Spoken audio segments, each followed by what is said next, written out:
Ay nako, maaga pa lang ay masigip na ang traffic dito sa port area bago mag-Anda Circle. Buti nga nakabike ako, pwedeng pumasok kung saan saan. O siya, tama na yung problema ng bayan at balik na tayo sa padyak. Ngayong araw yung papaitim ulit ako ng bayan kasi magpapapawis at magpapakondisyon na rin baka sakaling may magyaya ng long ride ay mapahiya pa ako. Target ko rin doble yung output ko last time from 25 to 50 kilometers.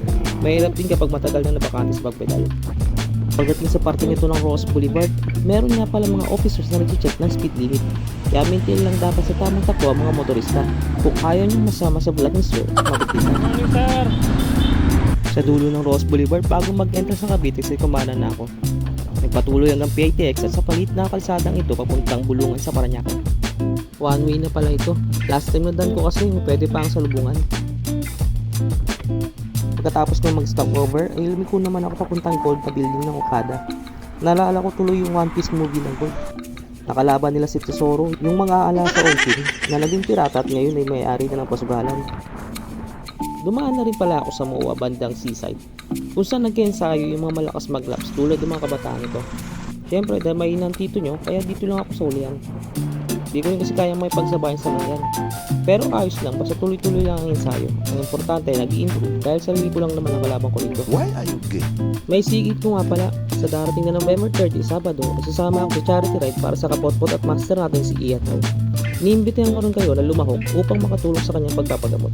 Magsisimula ang ride sa Muntinlupa City Hall at magtatapos naman dito sa CCP Open Grounds, kung saan naman gaganapin ang Bike Demo Expo.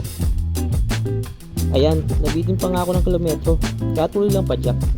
Mula CCP Complex ay kumana naman ako ng Quirino Avenue, tapos UN Avenue. Nagpasikot-sikot ako dyan, pero yan kasi yung mga main road na nadadaanan ko. Mas Mendoza Avenue na pala ito. Hanggang sa tumigil ako para sa aking second stopover.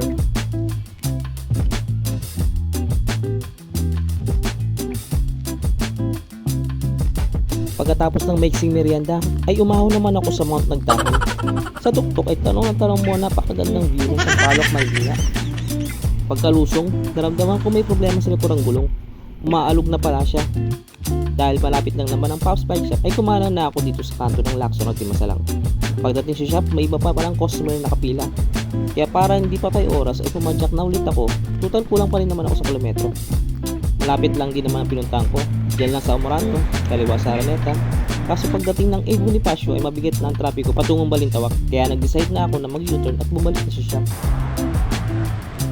Sakto naman ang dating ko dahil patapos na si Mars sa kanyang mga ginagawa. Kaya na-check na rin agad ang spike ko. Umaalog na pala yung mga bearing sa prehab.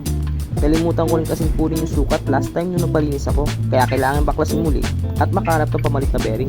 Shoutout nga pala kay Michael Capareño, pinagkakatiwalaan nating bike mechanic ng Pops Bike Shop. Ako'y pauwi na. Ito nga pala yung 50 kilometers na naging ruta ko. Ang gulo at pasikot-sikot, diba? Wala kasi sa plano yung mga dadaanan ko. Basta kung saan lang ako dadali ng padyak ko.